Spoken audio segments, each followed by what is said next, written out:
Buenas noches, República Dominicana, buenas noches a todos nuestros televidentes de Sin Rodeo.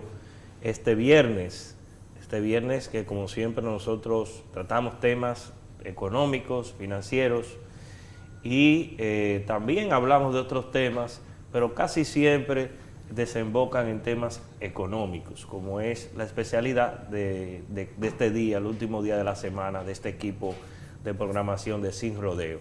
Vamos a darle la bienvenida a nuestro amigo, colega y siempre compañero Wanderly Céspedes. Buenas noches. Buenas noches, Francisco. ¿Cómo te sientes? Muy bien, muy bien. Seguimos nosotros teniendo algunos resultados económicos halagüeños, ¿verdad? Claro que sí. El Banco Central de la República Dominicana, siempre consistente con sus escritos, ¿verdad? Los escritos del Banco Central siempre tienen como una solemnidad y unos... hay como un formato que tú dices, bueno, cuando tú lo lees, sí, el lector, tú dices, bueno, la economía va bien, este país está de maravillas, y ciertamente no soy de los que cuestionan las estadísticas macroeconómicas. Creo que el Banco Central nuestro es una institución ya formalizada, una institución que ha demostrado tener toda ese bagaje técnico. Y hay que saber, para que los televidentes lo tengan en cuenta, de que este tipo de entidades son supervisadas, por lo menos la fidedignidad de las estadísticas, por organismos internacionales. Por eso el Fondo Monetario Internacional viene cada cierto tiempo a República Dominicana porque está obligado a hacerlo. O sea, cuando el país ingresa al Fondo Monetario Internacional, pues se tiene que someterse, según el cuarto capítulo de ese convenio constitutivo de esa institución, a que debe evaluarse cada año lo que son sus principales indicadores y sectores económicos. Por eso creemos en estas estadísticas que realmente nos ofrece el órgano monetario de nuestro país. El crecimiento, según ese informe escueto, ¿verdad? Enero-abril, está en 5.8%, un crecimiento unos puntos por debajo de lo que fue el acumulado del mes pasado, y esto pudiéramos indicarlo de que tiene que ver con la normalización de la política monetaria, que hace entonces que el crédito pues no sea lo suficiente como para apalancar el crecimiento de la economía. Al mismo tiempo, hay ciertas, digamos que conjeturas de que la economía no está bien, o el entorno internacional, y los consumidores un poco se retraen por medidas de precaución, no consumen lo suficiente, sino que destinan una parte al ahorro de precaución. Esos son indicadores, digamos, que proyectan un poquito más de comedimiento de todo lo que tiene que ver el desarrollo de la economía nacional. Y por lo menos en el sector externo estamos viendo que las exportaciones en nuestro país para este año 2022 también proyectan ser prometedoras, al igual que la inversión extranjera, al igual que los ingresos por turismo, que también el turismo está en auge con un 39.9% de crecimiento. Hay que recordar que el 21 ya fue un año más o menos normalizado, donde el flujo de turistas, viniendo de un año ya de pandemia, en el 2020, pues se había recuperado. Es decir, que a grandes rasgos tenemos una economía que para nosotros, o para los que analizamos el ambiente de la economía nacional, lo pudiéramos resumir en resiliencia. Muchas veces nos preguntamos, pero resiliencia, ¿por qué se está picando tanto esto en el argot de la economía? Es sencillo, resiliencia es la capacidad que tiene toda economía de poderse reponer ante un shock externo o interno, de forma tal que se recupere su nivel potencial en relativamente poco tiempo. Es decir, que eso pudiéramos decir que es el escenario nacional. Y tenemos una noticia, Wanderly, que también consultamos esta tarde, esta mañana con relación a Estados Unidos. Antes de entrar al tema de los Estados Unidos, Francisco, Sí. ya que explicabas el tema del crecimiento económico, o sea, de lo que había dicho el Banco Central, el señor director tiene una imagen que le enviamos hace perfecto. poco.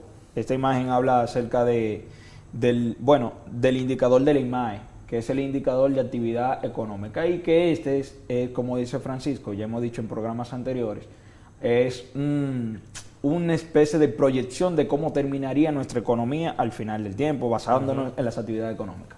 Ciertamente, Francisco había indicado de que hay una acumulación de enero a abril de un 5.8, que llama un poco la atención. Dice Francisco, literalmente, cuando uno lee los informes del Banco Central, se siente en paz, porque yo lo leo y me siento bien, realmente. Pero como observador, como analista y como economista que somos, vemos una tendencia de ralentización de la economía. Y esto se ve tácitamente en esta imagen. Fíjense cómo en enero tenemos que el indicador subió de 6.3 a febrero 5.8, vuelve y aumenta un poquito en marzo de 6.4, pero si aquí vemos, Francisco, abril apenas la actividad sumó unos 4.7. Claro. O sea, con una reducción de unos 1.6, alrededor de 1.6 y 1.7. Así, o sea que una desaceleración, como exactamente. Bajamos aquí, señor director. Y esto es bueno tocarlo porque en esta misma semana el Banco Central, a raíz del tema que vamos a hablar ahora de los Estados Unidos, antes de entrar en el tema, en ese segmento, vemos que hubo un aumento de la tasa de política monetaria que para muchos fue alarmante el volumen que se aumentó. En Porque, 100 puntos básicos. Exacto. Estamos acostumbrados a que en situaciones como esta, ya se veía desde noviembre del 2021 hasta la fecha, aumentos de 50 puntos básicos.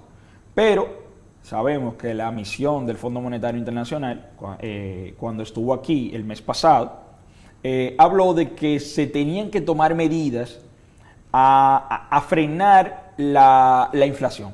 Y tomó como parámetro, no ellos, pero tomando como parámetro nosotros como analistas, la economía de los Estados Unidos, Francisco. Es que venimos, o los Estados Unidos vienen de una inflación de un 8.5, si no me equivoco, de un 8.5 a un 8.3, no más bien recuerdo. Y nuestra inflación a abril se encontraba en un 9.64%.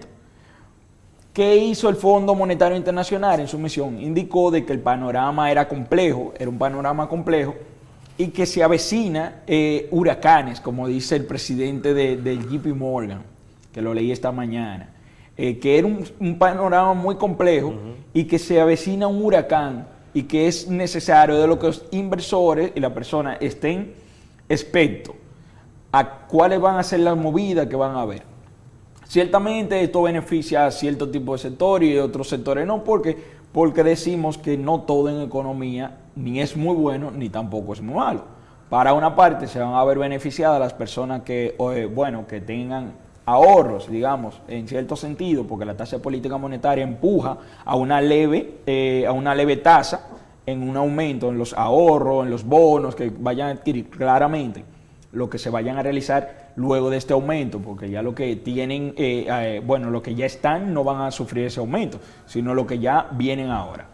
Y que este aumento no se siente de manera rápida. O sea, se indicó ya esto, los bancos y las entidades de intermediación financiera, en su revisión de tasa, que la realizan cada X tiempo, van a aumentar sus tasas de acuerdo a este panorama. Una pregunta, porque la gente cuando escucha que el Banco Central aumenta 100 puntos básicos, de 5.5 a 6.50, ¿qué tiempo más o menos eso toma para reflejarse? Ya sea en el préstamo hipotecario, si es que lo contrató a tasa variable, en el préstamo para el vehículo o cualquier otro préstamo en la banca comercial. O sea, ¿qué tiempo toma eso para ya la banca ajustarse a esas nuevas condiciones? Aquí el tiempo viene dado por la palabra que dije. Los bancos las entidades de intermediación financiera al otorgar un crédito, realizan una revisión de tasa a X tiempo. Puede ser 180 días, puede ser, dependiendo de la política de banco, de crédito, de la política de banco. y su panorama de liquidez. Cuando pasa estas situaciones, digamos que en el Banco Central emite un aumento, una disminución en la tasa de política monetaria. ¿Qué es una tasa de política monetaria? Bueno, es el dinero que el Banco Central presta a los demás bancos como referencia y que esto a su vez lo destina para los recursos que vienen ya bien a las familias o a los hogares. ¿Qué pasa, como dijo Francisco, con préstamos hipotecarios, préstamos de vehículos, préstamos de consumo, préstamos comerciales que tienen tasa variable? Bueno, Francisco, se ajustan en su revisión de tasa, que se realiza cada X tiempo. Ahora bien, tú me preguntarás, si de noviembre hasta acá han realizado eventualmente aumento de tasa entre 0.50, o sea, 50 puntos básicos, ¿qué sucede con este aumento de tasa? Bien decía nuestro profesor Siriaco, que lo vi en esta semana, de que el tiempo estimado en que se toma para determinar los efectos realizados es entre 2 meses y medio a 2 meses. ¿Por qué dice eso? Por lo que le acabo de decir. No siempre, o sea, cada préstamo que usted tiene o crédito, se revalúa la tasa. Tiene unas condicionalidades particulares. Exactamente, y eso se da a través de las revisiones de tasa.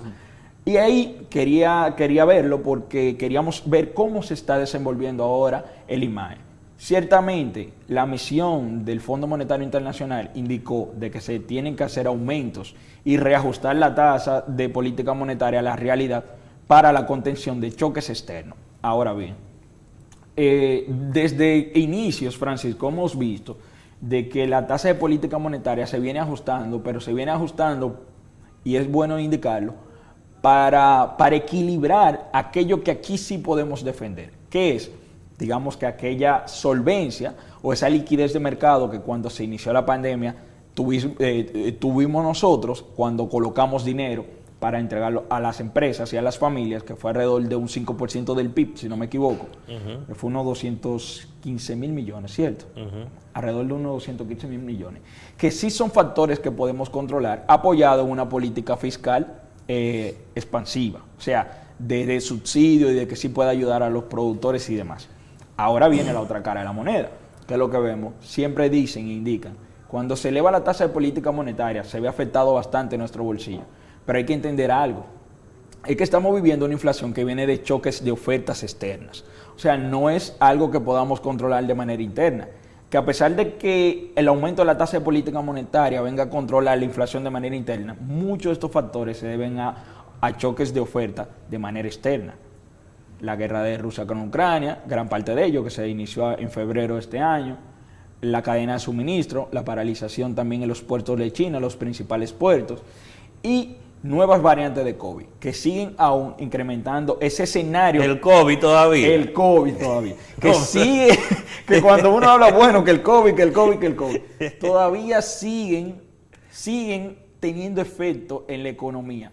Y se debe particularmente, y con eso paso ya la palabra a ti, Francisco, se debe particularmente a lo que nosotros nos llamamos esa política monetaria expansiva que hubo en todas las naciones del mundo para detener los paros o el cese de empleo. Mira, precisamente lo que está sucediendo en Estados Unidos es quizás para muchos economistas algo como hasta contradictorio, como a pesar de que ya la Reserva Federal está normalizando, incluso ya las tasas de política monetaria están sobre el borde de lo positivo, la tasa real, porque antes estaba tan baja que cuando tú descontabas la inflación eran tasas de interés negativas. Entonces, pues, incluso para dinamizar la economía. Pero ¿qué sucedió durante la pandemia? Lo mismo que sucedió aquí, incluso hasta más, porque la Reserva Federal y el gobierno federal de Estados Unidos, a través de la política fiscal, pues dio transferencias directas a las personas. O sea, a cada hogar, a cada residente de Estados Unidos se le entregó 200, 300 dólares, me parece, semanal, de tal forma que esa persona, esa familia, y dependiendo también de la cantidad de niños y niñas que tenía, o sea, fue lo que llamó Ben Bernanke, que fue el pasado presidente de la Reserva Federal, lo que se llamó el helicóptero monetario. El tirar dinero, fue como una impresión. Una alegoría a la teoría que estableció Milton Friedman del dinero fácil, o de las tasas de interés muy acomodaticias. Entonces eso prácticamente inundó el mercado estadounidense de dólares. Incluso nosotros recibimos las ondas expansivas de esa política a través de las remesas. Y así también muchos países de América Latina, México, Centroamérica, por ejemplo, que reciben un gran flujo de remesas de sus residentes, su diáspora en Estados Unidos. Ahora mismo todavía quedan reflejos de esa política y la economía estadounidense está en su mejor momento en cuanto a la creación de empleos, a tal punto de que la tasa de desempleo en Estados Unidos está en 3,6, el histórico es 3,5, es prácticamente pleno empleo, porque hay desempleo que no tiene que ver, o sea, no es debido a que no encuentre empleo en sí, sino porque deja a uno que se llama para integrarse a otro, que es el desempleo friccional, o el desempleo sencillamente porque no es una persona desalentada. Eso no se registra en las estadísticas del mercado laboral en Estados Unidos. Y mientras eso siga así, nosotros vamos a estar recibiendo buenos flujos de remesas y buena cantidad de turistas de Estados Unidos, que el 70% de los turistas que recibe República Dominicana son estadounidenses. Y eso todavía manteniéndose ese mercado laboral estadounidense en las condiciones en que está, generando empleo, generando facilidades, incluso dándole prima. Oye, una prima está de $1,500 que toma un primer empleo, porque, sí, porque hay sectores, sobre todo de la restauración, o sea, de restaurantes, servicio al cliente, que, señores, no hay la cantidad suficiente de trabajadores como para atraerlos. Pues entonces eso ha hecho aumentar los salarios un poquito, incluso los trabajadores están en mejores condiciones porque sus salarios reales han incrementado su poder de compra a efecto de esto. Y entonces República Dominicana se va a seguir beneficiando de esa buena coyuntura del mercado laboral en Estados Unidos. Me parece que aquí tenemos que seguir con la política de normalización de las tasas de política monetaria, aunque eso no tenga efecto, sobre todo porque hay un componente muy importante, que lo acaba de decir el colega Wanderlis, de que hay shocks externos que gravitan en la inflación en República Dominicana y que no tienen que ver sencillamente por políticas internas.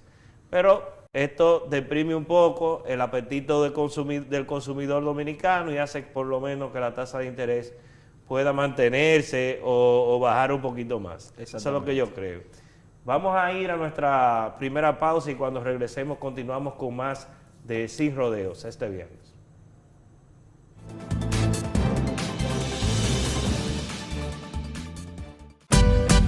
Soy de una isla querida, divina y hermosa, donde los sueños se hacen realidad, donde todos unidos rompemos barreras, entregando toda el alma y corazón. República Dominicana, te llevo por dentro. Sus playas te enamoran y por sus ríos corre la esperanza.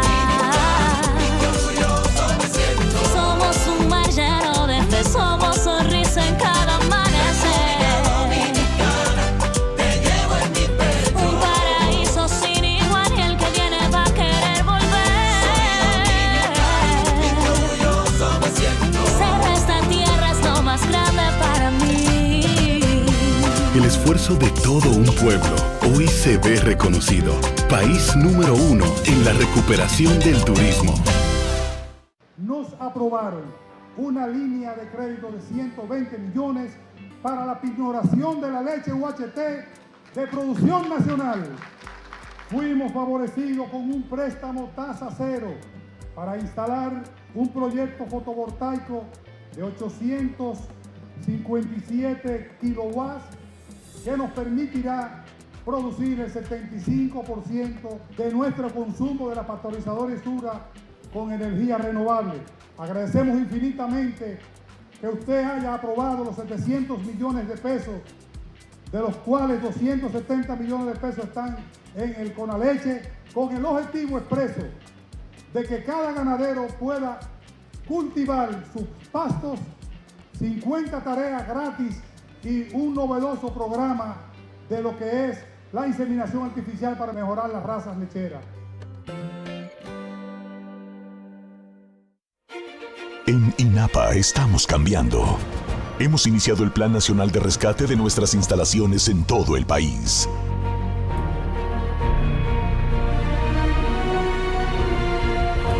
Cambiando años de abandono por una nueva visión de trabajo y eficiencia. Saliendo tempranito, 5 de la mañana, hacia la provincia de Elías Piña, dando continuidad a nuestro plan de recuperación de todas las instalaciones del INAPA.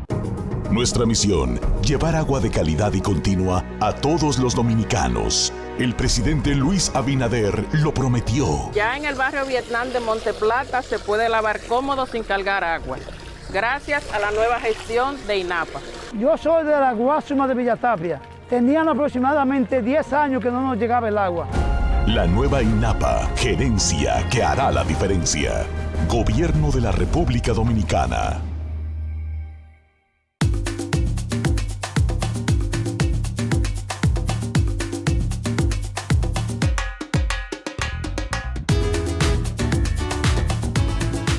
Con la nueva plataforma de Precios Justos, te decimos dónde comprar más barato. Ingresa a la página preciosjustos.mic.gov.do y descarga la app.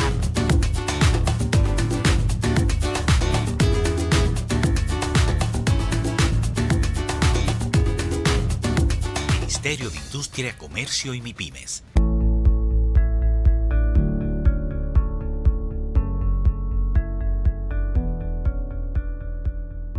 Mi nombre es Vianelis Araujo, soy estudiante de psicología. Un día vi el anuncio y dije, pero vamos a aplicar, nadie sabe. Me registré en diciembre, recibí una llamada del Ministerio de la Vivienda. Realmente yo no lo creía, yo estaba como en shock, pero no, fue una realidad y es una realidad.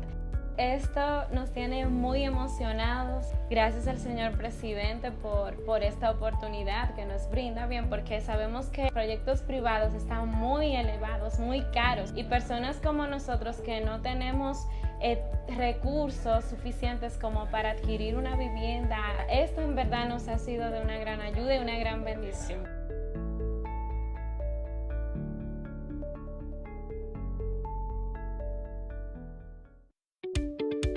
Compra tus medicamentos sin salir de casa, sin filas y en tiempo récord. Home Pharmacies, farmacia en la casa. Descarga la app ahora. Llegó a Montecristi Eco Friendly, la mejor manera de disfrutar las bellezas que te ofrece este hermoso lugar.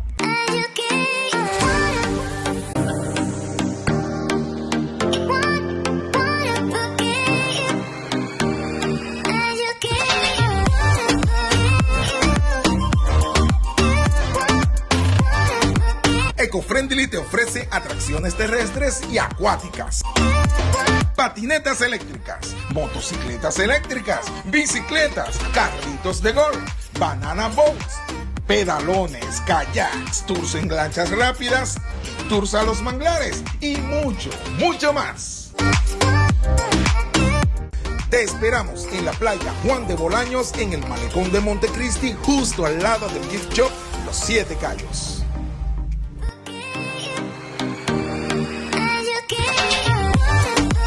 Maestro, maestra, he asumido un compromiso para el que cuento con tu apoyo y tu participación activa y decidida. Elevar a niveles más altos el prestigio de nuestra labor académica y de la Universidad Autónoma de Santo Domingo, igualmente el compromiso de proveer el justo bienestar material y espiritual que merecemos como formadores de las nuevas generaciones. Bienvenidos y bienvenidas a la Gran Alianza.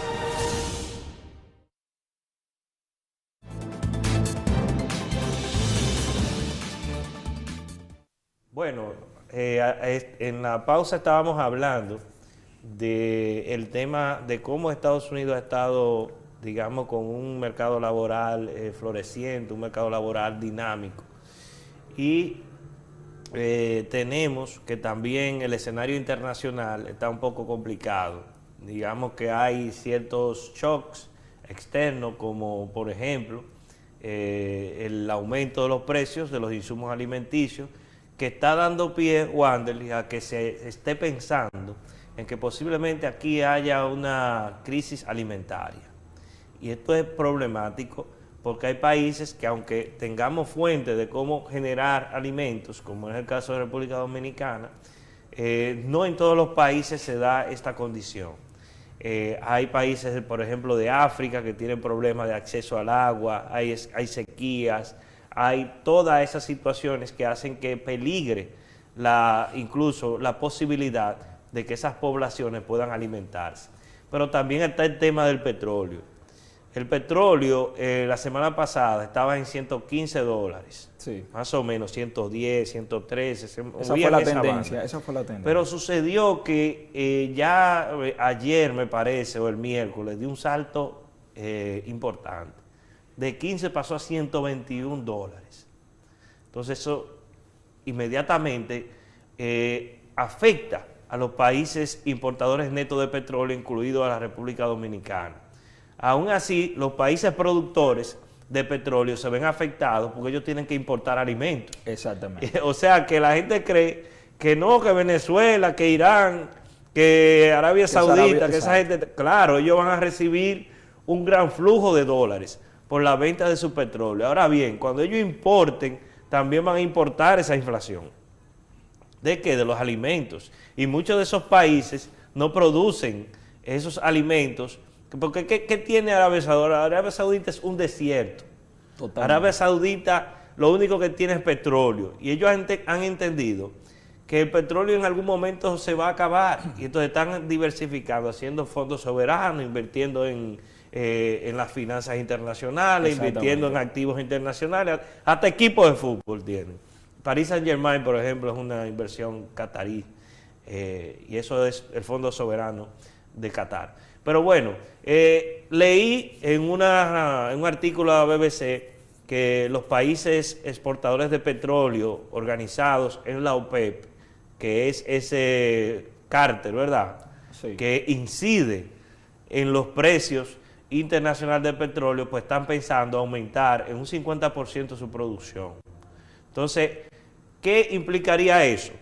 Bueno, la OPEC, que sus principales miembros son Arabia Saudita, el productor principal del mundo. Rusia no está en la OPEC, pero Rusia sí coordina con la OPEC. Sí. O sea, que aunque no está, sí de alguna forma coordina con ellos. Lo que le llaman, creo que es OPEC Plus. OPEC Plus es como incluyendo una inclusión, a Rusia. Exacto, una inclusión. Está Nigeria, está Venezuela en la OPEP, o sea, están todos esos países del Golfo Pérsico, productores de petróleo, y algunos que otros de África, y en América Latina está Venezuela. Entonces, el aumento del petróleo, de la oferta, de la producción diaria, va a implicar, es un análisis sencillo de oferta y demanda, si la oferta aumenta, ¿verdad?, haciendo que manteniéndose la demanda estancada o más o menos constante, se espera que los precios puedan disminuir.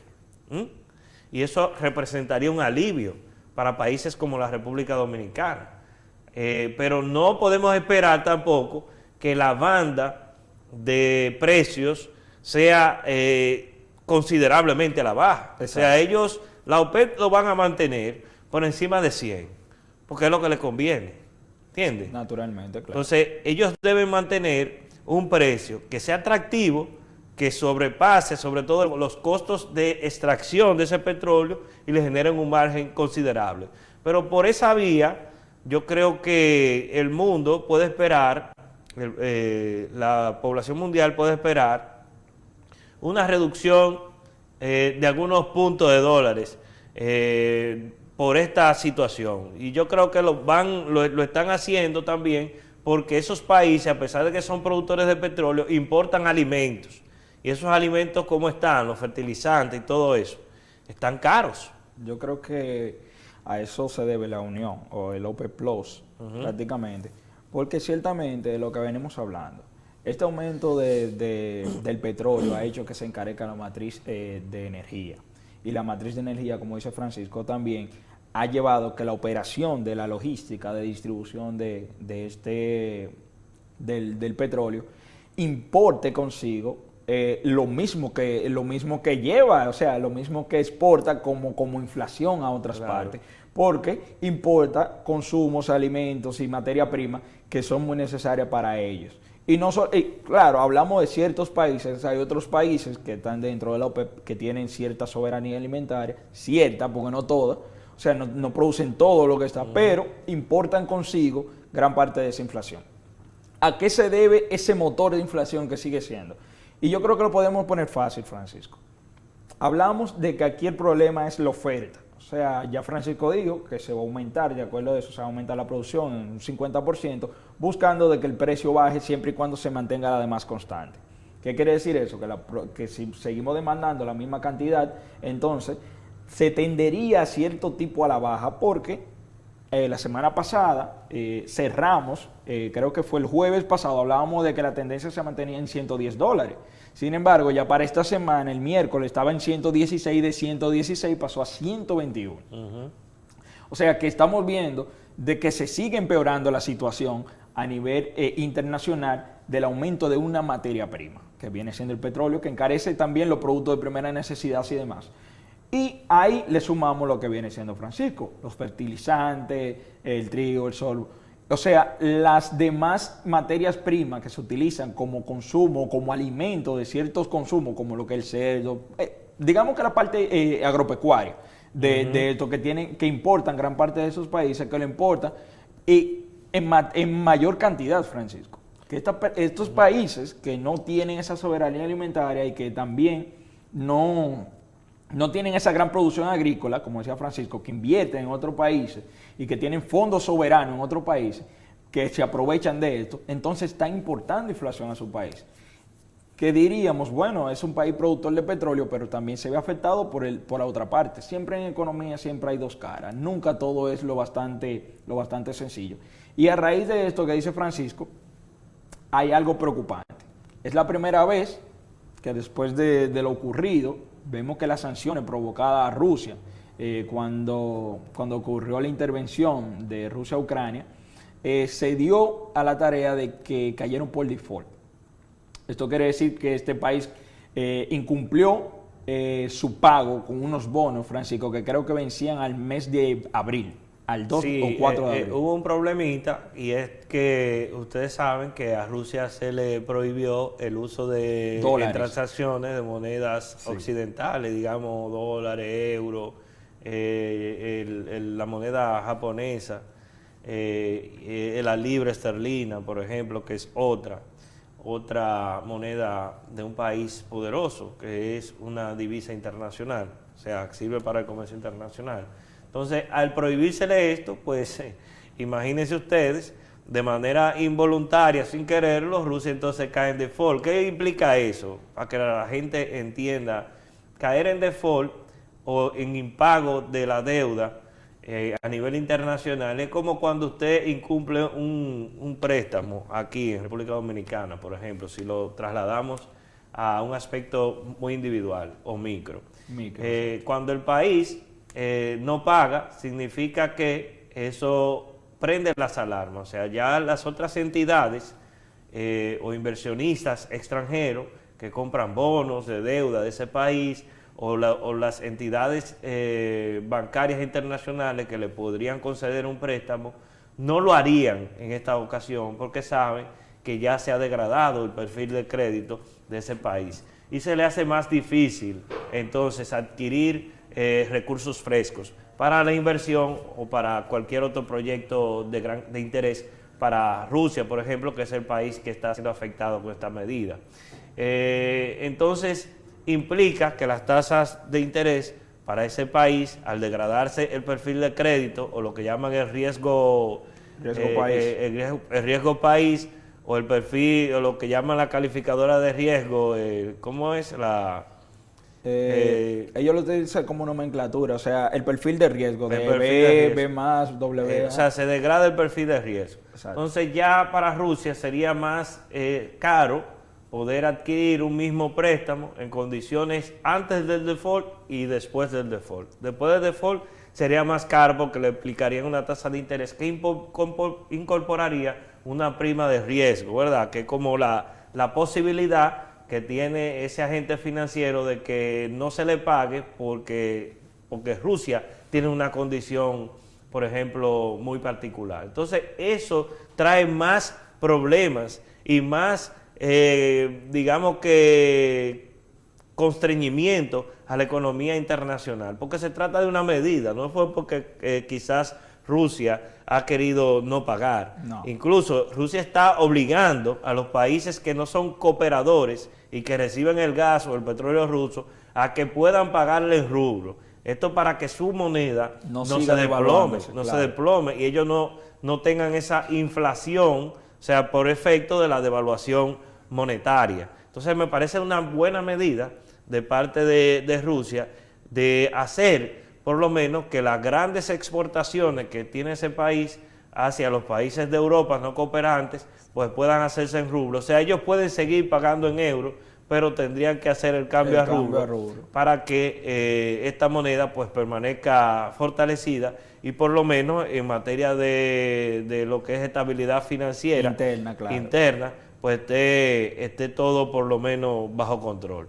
No espero que esta situación ha traído, sobre todo, y es lo que teme el Fondo Monetario Internacional, hay un artículo de su gerente, que es Kristalina Georgieva, una polaca, y otros, y la economista jefe del fondo, Gita Gopinath, de que ellos hablan de que esta situación está llevando a una fragmentación geoeconómica del mundo, lo que implica que Occidente tendrá su bloque con un sistema de pago, un sistema financiero, digamos, único, y entonces ahí después está Rusia y China y su bloque con otro sistema de pago que no sería el SWIFT, que ya está bloqueado para ellos, pero por lo menos para Rusia, y así se irá fragmentando. Esto trae un peligro latente para la estabilidad económica y financiera mundial, y eso es lo que está llamando el fondo. Claro, el fondo es un agente real de los países occidentales, que son los que financian de manera más, proporcionalmente más, los países como Estados Unidos y Europa, y refleja los valores y los intereses de esos países. Pero es una realidad, Wanderly, de que es un peligro que se siga fragmentando la economía mundial en base a bloques geopolíticos, que es lo que se puede temer con estas decisiones que están afectando a Rusia y que tanto Rusia como Occidente están aplicando medidas que cada día hacen que se aleje más la cooperación y la globalización, por lo menos, o las relaciones comerciales entre ambos bloques. Eso es preocupante. Vamos a ver qué rol juega China en todo esto, porque China también es un afectado. Y otra situación es que ya Estados Unidos está dando pasos, y esto es muy peligroso, a crear conflicto con Taiwán. Sí. Se puede usar a Taiwán como se está usando a Ucrania. Exactamente. Ucrania es un país que realmente da un poco de pena, porque se ha usado el teatro de acción de ese país. Ok, te damos armas, pero tú vas a ponerlo muerto. ¿Por qué a los estadounidenses no les gusta meterse en guerra? Porque ellos saben que cuando matan a un muchacho de eso, la familia se la gana de enemigo, el gobernante de turno. Entonces las guerras cada día más en Estados Unidos están siendo aborrecidas, por lo menos las guerras donde Estados Unidos participa directamente. Por eso ellos evitan eso, porque hay un pago político, hay un peso político que debe asumir quien invade y lleva tropas a territorio de otro país. Bueno, señor director, vamos a aprovechar para ir a nuestra segunda pausa y cuando retornemos seguimos hablando de este interesante tema. Vamos, señor director.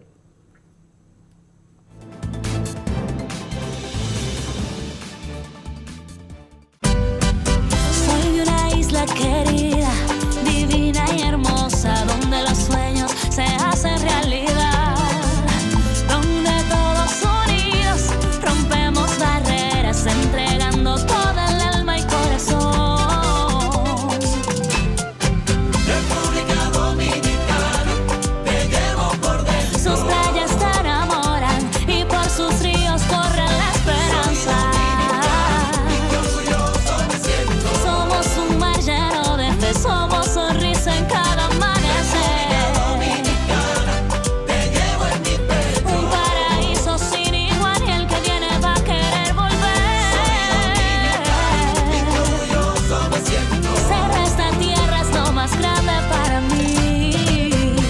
El esfuerzo de todo un pueblo hoy se ve reconocido. País número 1 en la recuperación del turismo. Yo creo que hoy hay sobradas razones para darle gracias a Dios por nosotros haber tenido un presidente de la talla de Luis Abinader, que le ha tocado enfrentar una situación difícil nunca antes vista en el mundo.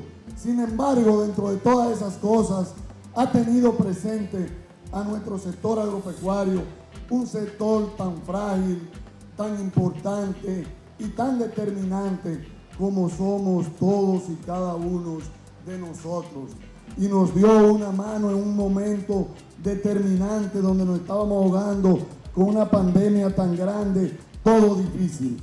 Y habilitó al Banco Agrícola en la presencia de nuestro querido compañero Durán para que nos prestara dinero a tasa cero. Y eso dio lugar a que nosotros nos oxigenáramos y pudiéramos sobrevivir a esta situación.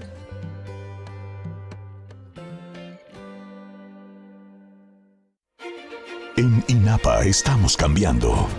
Hemos iniciado el Plan Nacional de Rescate de nuestras instalaciones en todo el país.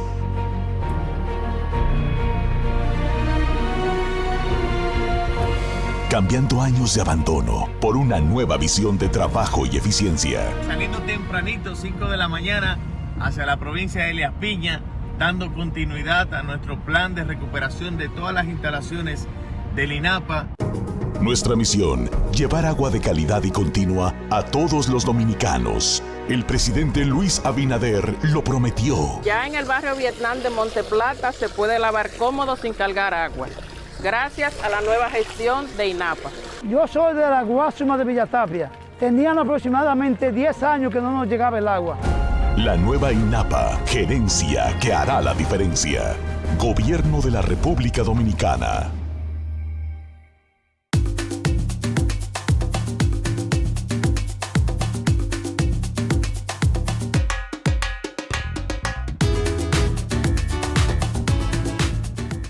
Plataforma de Precios Justos, te decimos dónde comprar más barato. Ingresa a la página preciosjustos.mic.gov.do y descarga la app.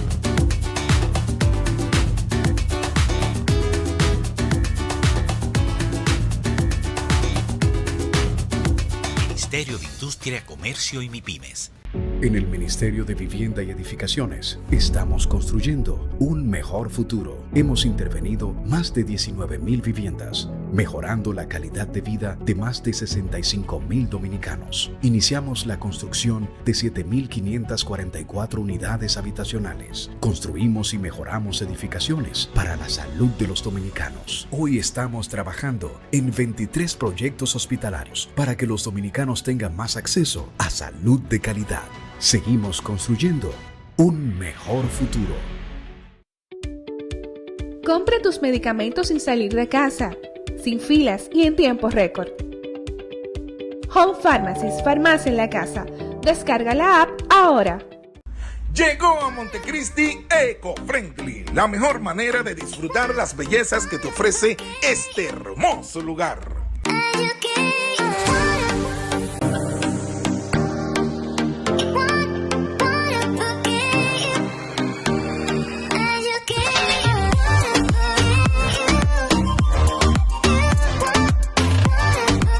EcoFriendly te ofrece atracciones terrestres y acuáticas, patinetas eléctricas, motocicletas eléctricas, bicicletas, carritos de golf, banana boats, pedalones, kayaks, tours en lanchas rápidas, tours a los manglares y mucho, mucho más. Te esperamos en la playa Juan de Bolaños, en el malecón de Montecristi, justo al lado del gift shop Los Siete Cayos.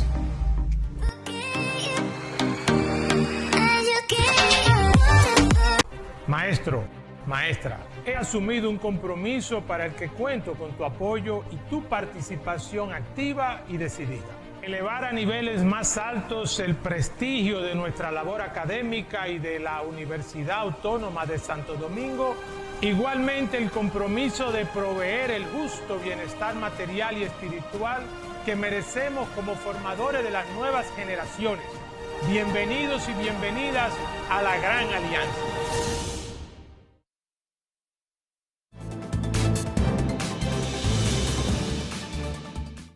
Gracias por mantener su sintonía. Bueno, hay algo, una noticia bastante importante, y es que, por lo menos algo positivo, ¿verdad? Se contrató una deuda, pero por lo menos es para un fin que yo siempre he dicho, uno tiene que endeudarse en República Dominicana, pero para fines que realmente sean de retorno. En este caso, me parece que el Banco Interamericano de Desarrollo, el Banco Mundial, disculpen, contrató deuda a la República Dominicana por un valor de ¿qué? ¿De cuánto? 100 millones de dólares. De 100 millones de dólares para construir viviendas en República Dominicana. Pero yo me imagino que serían viviendas para que la gente la viva ahí, no es que para que vengan y se la den a fulanito. Porque si estamos en eso, si estamos creando viviendas sociales, viviendas para quebrar un poco lo que es el déficit habitacional, que nuestro país nunca ha bajado de 1.4 millones de unidades, entonces ahí sí estaremos nosotros transitando a través de una política económica, una política pública que va dirigida hacia aquellos sectores que hoy no tienen una vivienda propia. Así es. Esta política, más bien esta deuda que se contrata de unos 100 millones, está destinado a proyectos de unas 44.000 viviendas para hogares de escasos recursos. Son viviendas que trata de dar un techo digno más bien, y cierta seguridad de infraestructura. ¿Y serían tipo apartamentos? Porque ya eso de hacer proyectos de casa... Sí, es que sucede que este proyecto está enlazado al Plan Máster del Estado. O sea, al Plan Máster de Viviendas, Plan Nacional de Vivienda. Y que son apartamentos que consisten en apartamentos de pequeños metros, o sea, bien... Para una familia de alrededor de unos 5 miembros, 6 miembros. O sea, que una gente que gane 25,000 pesos se puede meter en un problema. Dice. Eso es lo que busca esto, porque de acuerdo a eso el plan. Ahora, es bueno decirlo, que nosotros aquí jocosamente lo decimos, pero es bueno saber de que, como dice Francisco, el déficit habitacional, desde que yo hice mi tesis en el 2018, cuando lo cuantifiqué, era de 1.4, y aún las cifras, cuando lo vemos, siguen siendo la misma. Entonces, ¿qué quiere decir esto? Que el déficit habitacional, por más primer bono primera vivienda, por más, ¿qué te digo? Facilidades exacto, que se han utilizado. Que el bono es el que le quitan el ITEVI. Es el impuesto que usted tenía que pagar, creo que el 3% del IPE, el impuesto a la transferencia. El impuesto a la transferencia, que es alrededor de un 3%, entre unos 200,000 a 140 y tantos miles de pesos. Mayor, unos 200 y tantos de miles. Pero es una ayuda, Francisco. O sea, esa transferencia que usted tiene que hacer ya se limita, y el banco solamente tiene que pagar su cuota, que bueno, que este Plan Nacional de Vivienda decía que la cuota podrían estar entre unos 8,000, 10,000 y tanto, creo que cuando inició el proyecto. 10,000 pesos. Bueno, el proyecto decía así, con unos 8,000 y tantos. No, pero si así se va a acabar el déficit. Debería acabar el déficit habitacional con esa facilidad. ¿Qué te digo? Es algo bueno. Yo entiendo que, como tú dices, Francisco, este endeudamiento vale la pena, porque brinda de techo a personas que no tienen los recursos, y que el dinero destinado, digamos, digamos que en alquileres, podrán utilizarlo en ahorros y demás. Así es, porque una familia, por ejemplo, que pague 15,000 de alquiler mensual, y hay una cuota más cómoda de una 10, 12. O sea, yo me meto en el lío mejor. Eso es lo que busca. Como dice el dominicano, me meto en el lío. O sea, no se mete en una facilidad, en un crédito para adquirir un inmueble, sino en el lío. Yo me meto...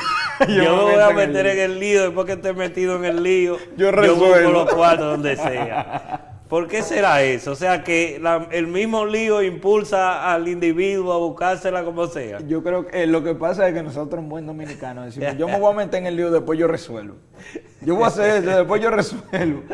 Entonces, pero qué bueno que son medidas positivas, o sea, es un dinero que se está utilizando para un fin. Wanderly, los niveles de morosidad en el sistema financiero, según lo que informa el Banco Central, es muy mínimo. Muy bajo. O sea, quiere decir que generalmente los prestatarios que le dicen están haciendo están cumpliendo. Están cumpliendo, o sea que no hay dificultades, siempre habrá uno que otro que quizás no, pero es muy difícil. Yo creo que analizándolo un poco más, se han debido a que, que durante el tiempo de la pandemia, que muchas personas, digamos, perdieron su empleo. Las pérdidas de empleo, pero no tanto la pérdida de empleo, también personas que tenían crédito basado, por ejemplo, en producciones agrícolas y demás, se hicieron reestructuraciones de crédito y eso dio avances a que la morosidad baje. O sea, de que no sea la morosidad real que podríamos tener, y eso ha ayudado a solventar tantas las facilidades que otorgó el Banco Central, ayudó a que las personas, más bien las empresas, pudieran hacer pagos de esto, y personas que ya tenían, por ejemplo, deudas contratadas, pudieran reengancharse con una cuota aún menor. Entonces esto ayudó bastante, está menos de un 2%, eso es bastante bien. Bastante bien, si lo vemos por banca individual ya un poco diferente, pero a nivel de sector financiero está bastante bien. Mira, yo quisiera, antes de irnos, Wanderly, que para la próxima semana abordáramos el tema de por qué sería importante y por qué no que las cooperativas entraran en el rango de fiscalización de la Superintendencia de Bancos. O sea, ¿qué implicaciones tiene eso por el caso de la cooperativa? ¿Por qué no se quieren introducir? Yo creo que para hablar de eso, y sería bueno traer una persona, un cooperativista, para hacer un panel. Yo soy muy inclinado al área financiera, a la banca directamente, porque entiendo que las regulaciones que están dictadas en la ley 183-02 son importantes. No hay tiempo, ya quizá para otra semana podemos hablar de eso. Y el fondo le dijo que era necesario. Claro. Bueno, entonces nada, señores, el tiempo se nos agotó. Esperemos que nos convoquen para la próxima semana y ustedes estén con nosotros. Así que los despedimos. Feliz fin de semana a todos y nos vemos la próxima semana. Sigan en sintonía con Sin Rodeo a partir del lunes.